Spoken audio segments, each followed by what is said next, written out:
প্রতিদিনের এই কিচেনের কাজগুলো থেকেই প্রতিটা মেয়ের দিনের আসল গল্পটা শুরু হয়ে থাকে। আজ কিচেন থেকেই শুরু করছি দিনের ব্লগটা। আশা করি সবার কাছে ভালো লাগবে। আসসালামু আলাইকুম, হ্যালো সবাইকে, কেমন আছেন সবাই?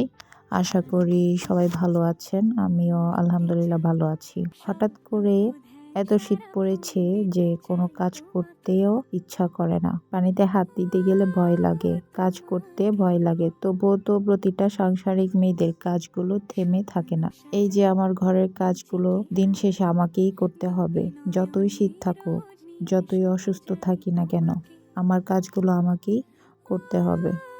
তো চলে এসেছি রান্নাঘরে। কাল রাতে স্যার কিছু বাজার এনেছিল, সেগুলোতে আর রাতে হাত দেইনি, একবারে সকালেই গুছিয়ে নিব তাই। যদিও ঘুম থেকে আমি একটু লেট করে উঠি, এরপরও আমার ঘরটা একদম নীরব নিস্তব্ধ থাকে। আমি একা থাকি, নিজেকে একটু সময় দিতে পারি। প্রতিটা মেয়ের উচিত সকল ব্যস্ততার মাঝেও নিজের জন্য একটু সময় বের করে নেওয়া, নিজেকে সময় দেওয়া। শত ব্যস্ততার পরও দেখা যায় আমি চেষ্টা করি দিন শেষে আমার নিজেকে একটু সময় দিতে।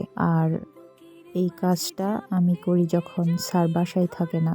আর এই যে আমি কাজ করছি তখন কিন্তু দুপুর 12টা বাজে। আমি যখন কাজ করি তার পাশাপাশি গান শুনি, তাহলে আমার মনটাও ভালো লাগে। আমার বাসায় যেহেতু অন্য কেউ নেই, তো স্যার সকালে অফিসে যাওয়ার পর পুরো বাসায় আমি একা থাকি। তো যাই হোক, আমি সব সময় কিচেনে ঢুকেই আগে সবকিছু একটু গুছিয়ে নেই, তারপর কাজ শুরু করি। আজকে রান্নার জন্য বাজার থেকে আনা জিনিসগুলো আলাদা করে রেখে তারপর সবকিছু কাটাকুটি করে নিব।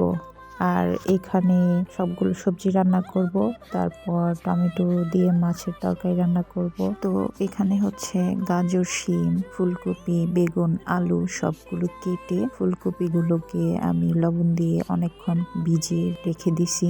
এভাবে রাখলে ফুলকপির ভিতরের যত পোকামাকড় থাকে সব বের হয়ে যায়। আর মাছ কাটা ছিল না, এখন মাছগুলো কেটে নিব। অনেক সময় দেখা যায় আমাদের পুরো মাসের জন্য এত এত করে মাছ কিনে আনা হয় না, যখন যেটা ইচ্ছা করে সেটা নিয়ে আসা হয়। আমি ফ্রিজে অনেক দিনের জন্য মাছ রাখি না, তো কালকে রাতে মাছ আনছিল আর সেগুলো ফ্রিজে রেখে দিছিলাম। আর এই মাছগুলোর নাম কি সেটাও আমি জানি না। আপনারা কেউ মাছের নাম জানলে আমাকে কমেন্ট করে জানাবেন। মাছগুলো কেটে ভালো করে লবণ দিয়ে ধুয়ে তারপর এতে হলুদ গুঁড়ো দিয়ে মাখিয়ে নিয়েছি। আর সবজিগুলো ভালো করে ধুয়ে নিয়েছি।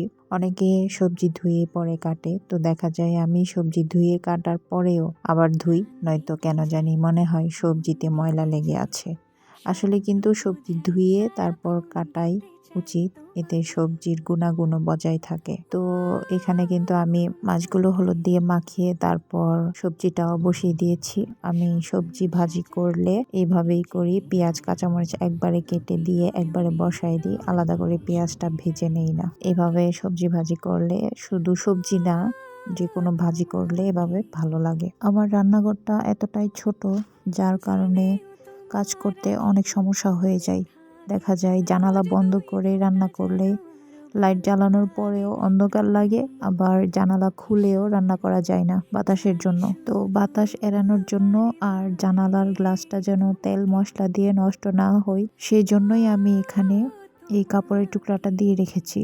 কেউ আবার এটা খারাপভাবে নিয়েন না। মাছটা কিন্তু অলরেডি ভেজে নিয়েছি, এরপর সবজি ভাজিটা করে নিব।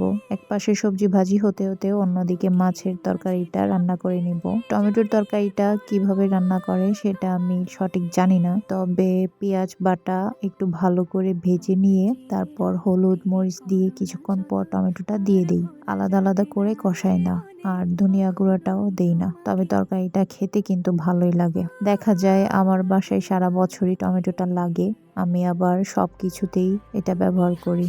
তো কথা বলতে বলতে এদিকে কিন্তু আমার রান্নাটা প্রায় শেষ পর্যায়ে চলে এসেছে। আসলে ভিডিওতে কত তাড়াতাড়ি কাজগুলো করে ফেলা হয়, বাস্তবে আসলে কি তাই? আমি অনেক চেষ্টা করি অন্যদের মতো করে তাড়াতাড়ি কাজ করতে, কিন্তু পারি না। আচ্ছা যাই হোক, আমার আজকের ভিডিওটি যদি আপনার কাছে ভালো লাগে তাহলে প্লিজ একটি লাইক দিবেন, আর ভিডিওটি কেমন হয়েছে কমেন্ট করে জানাবেন। আর আমার এই ধরনের ভিডিওগুলো আরও দেখতে চাইলে আমার চ্যানেলটি সাবস্ক্রাইব করবেন।